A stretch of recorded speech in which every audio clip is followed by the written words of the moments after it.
better strap, but the strap doesn't match. But is this all just people you've made guitars for and family? Who is this? Who is everybody? We It's all picked them up family. on the way in from the other parties. I know there were quite a few parties. I showed up and started playing, and they were like, "Who are you?" You want one of these? I've got that or this one. It's so funny because I thought I knew what I liked until Robert said, "No, that doesn't work." So I don't know. Do I like those? No, you're gonna put yeah.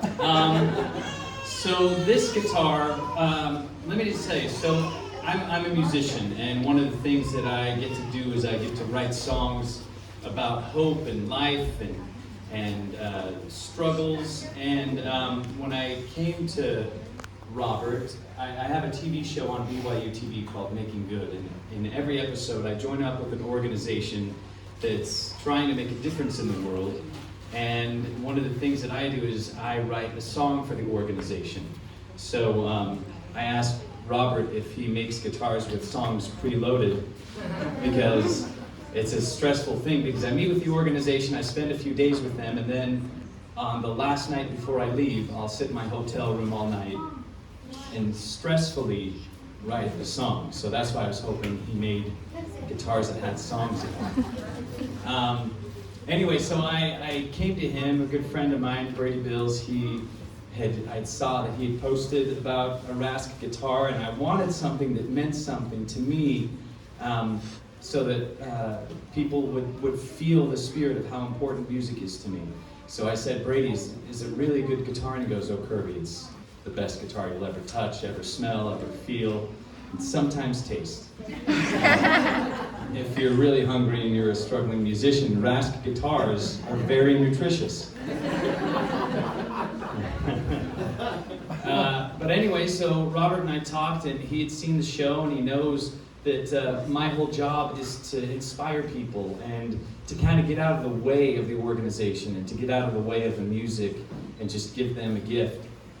And so we started talking about what we wanted this guitar to be.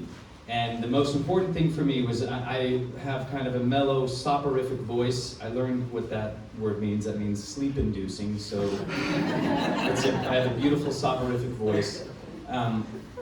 And we needed something that would match. And so he started touching the woods and hitting them up against my ear, and I'm pretending like I know what it is. Yeah, that sounds great. Oh, I totally can tell the difference between those two words.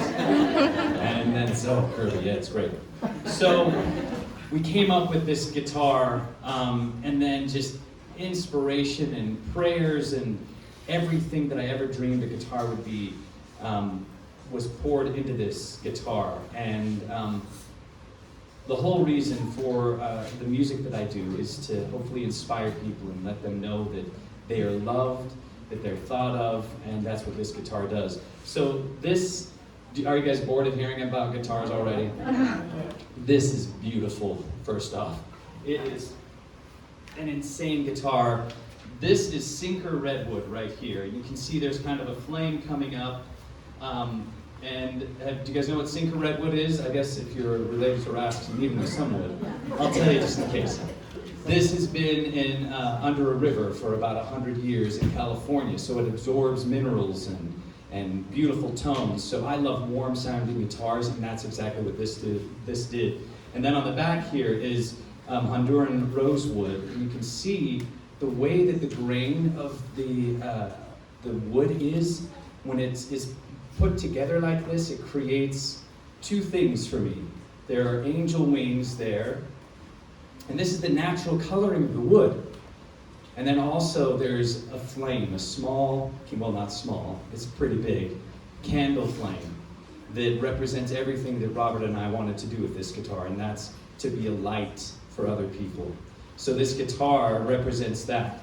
As he was building it, Robert named the guitar, and I feel like it's the proper name. It's called The Messenger. And that's what I use to deliver these songs of hope. Around this rosette, and I knew what a rosette was before I came in. I didn't. This is Bethlehem olive wood, which I pretend that Jesus touched. Why couldn't he have, you know? It's over 2,000 years old, this wood right in here that's forming this rosette. And Robert, he cut it in half, and then it's what's it called, book slice? Book matching. Book matched it. So it creates this beautiful, natural pattern in the guitar. And after I'm done playing, if you guys want to come up and look, I'll let you.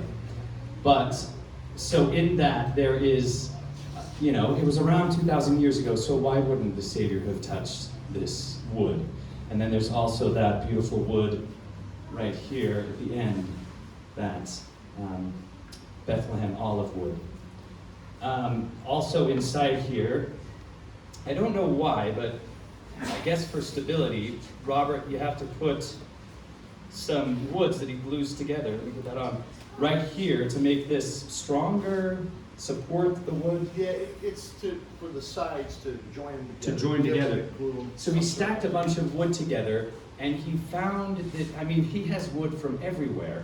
And he found this, in his wood, there's a tread of stair from Brigham Young University.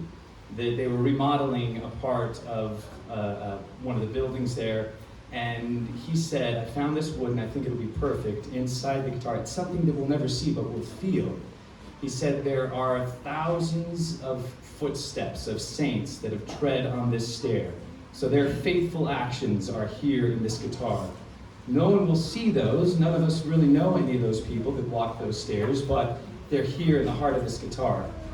Also, there's a strong X brace right here that has 3 pieces of heartwood that symbolize my 3 kids, because, you know, kids ruin everything, but they also inspire a lot of things. So they're strong right there. But I think the most important thing for me that only I can see, at the end right there, there's a picture of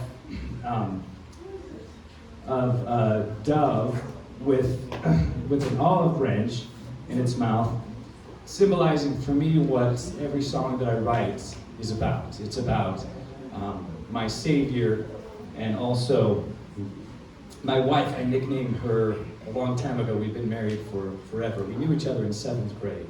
So if there are any 7th graders, pay attention to the snot-nosed, nerdy boy, because he could be your husband someday and write songs about you. But she's at the heart of every song that I write, and so this is kind of a sacred, special part of the guitar. So I nicknamed her Bert. Her name is Trisha, then it turned it to Trish, and then T-Bird, and then just Bird after that. So there's a symbol, and this wood that's right there is actually from the oak tree, or is it walnut? Walnut tree that President Gordon B. Hinckley planted, that's now part of the podium in the, I call it the Supernacle, it's the conference center. So that is what that wood is made out of. And then finally, the most, I think, well, the neck is just gorgeous. This is Macassar ebony, which I thought was a chocolate bar. But it's beautiful, and it's all the way up here too, and then on this right here. But these 2 dots right here are the only fret markers that you can see, and that is actually some widow's mite that Robert got from a shop, a coin shop, because at the end of the day, you know, we do all we can, just like the widow who threw in her widow's mite into the stores, tithing, and then God made it more than it actually was. And that's my hope with this guitar, is that I'll put in my small little pittance, and hopefully God makes it more than what it really is. So that's this guitar. We can clap for this guitar. It's a work of art.